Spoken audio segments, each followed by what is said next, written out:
తొలివలపు part 5. అలిగావా అమ్మాయి అని అడిగాడు అమాయకంగా. నేనెందుకు అలుగుతానబ్బాయి, నాకేం అవసరం అని లెక్చరర్ రావడంతో సైలెంట్ అయ్యారు. ఇన్విజిలేటర్ ఎగ్జామ్ పేపర్స్ ఇచ్చారు అందరికీ. సైన్స్ ఎగ్జామ్ ఆ రోజు బానే రాశాను. ఆ అబ్బాయి కూడా బాగా రాసినట్టున్నాడు.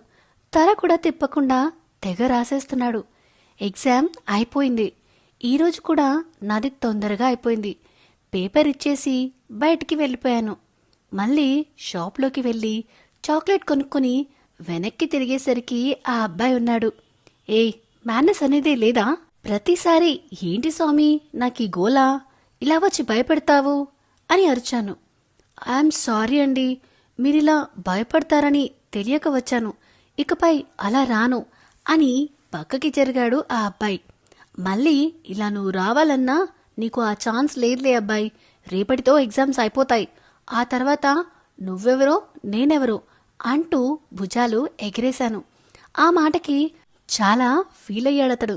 మొహం డల్గా పెట్టుకుని మీతో మాట్లాడొచ్చా మేఘన గారు అని వినయంగా అడిగాడు. నేను నా వాచ్లో టైం చూసుకుని, టైం లేదబ్బాయి, రేపు త్వరగా ఎగ్జామ్ రాసాయి, మాట్లాడుకుందాం అన్నాను. నో, రేపంతా ఫ్రీగా ఉండలేం అన్నాడు. సరే, ఏం చెప్పాలో ఒక ముక్కలో చెప్పు, నేను బస్ దగ్గరికి వెళ్ళాలి, నాకు టైం లేదు అని అనేశాను.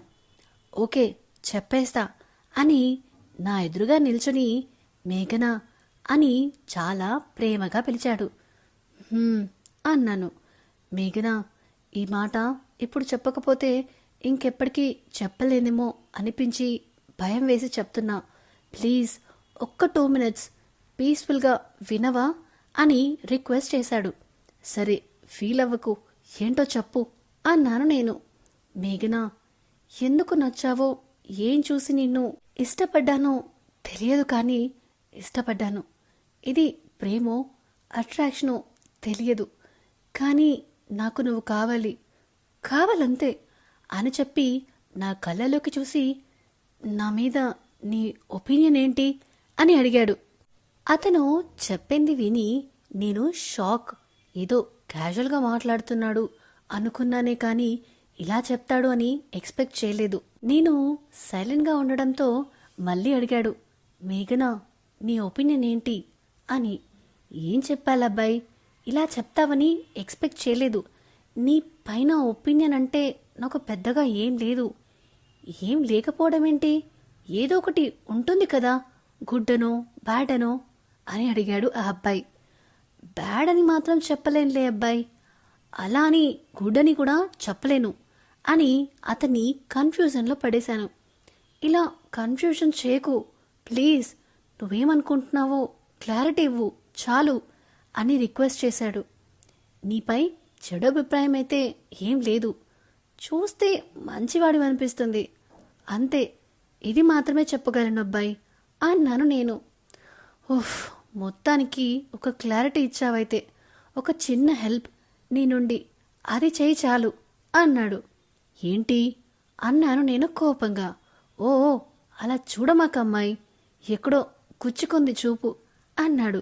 హే, నీ అసలు ఏం మాట్లాడుతున్నావు, ఈ వయసులోనే ఇన్ని మాట్లాడుతున్నావు, ఇంకా ఇంటర్ డిగ్రీ అయ్యే వరకు నిన్ను ఆపడం చాలా కష్టం అని అతన్ని కోపడ్డాను. ఏం చేస్తామమ్మాయి, మా మగాళ్ళని పడేసేది మీరే కనుక ఏస్తో అసలు సంబంధం లేదు అని నవ్వాడు. ఆపుతావా నీ సోది అని అన్నాను నేను. ఓకే ఓకే కూల్, ఎందుకంత కోపం నీకు? అంత కోపం ఈ వయసులోనే చూపిస్తే తొందరగా ముసలిదాని వెళ్తావు, మరి ఆలోచించుకో ఓ పాలి అన్నాడు క్యూట్గా. నేనేమవ్వను కానీ టైం అవుతుంది, ఇంకో 3 minutesలో అందరూ వస్తారు, ఏదో హెల్ప్ అడిగావుగా అదేంటో ఏడువు అన్నాను చిరాకుగా. ఏం లేదమ్మాయి, అయితే బాయ్ అని అక్కడి నుంచి వెళ్ళిపోతున్న నన్ను ఆపేసి ఆగు, ఎందుకంత తొందర అన్నాడు. నువ్వేగా ఏం లేదన్నావు, ఏం లేని దానికి ఉండి నేనేం చేయను అన్నాను నేను.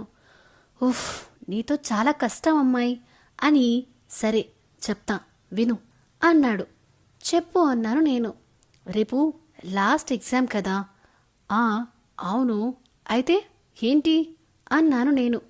రేపు లాస్ట్ ఎగ్జామ్, వైట్ చుడీ వేసుకుని రావా ప్లీజ్ అని అడిగాడు. సో ఇదేనండి తొలివలపు చాప్టర్ 5. ఎలా అనిపించింది మీకు ఈ స్టోరీ? ఈ వీడియో కనుక మీకు నచ్చినట్టయితే please like, share and comment చేయండి. అలానే ఇలాంటి కొత్త కథల కోసం మన channel the novel whisperer with Vinyani subscribe చేసుకోండి. Thank you.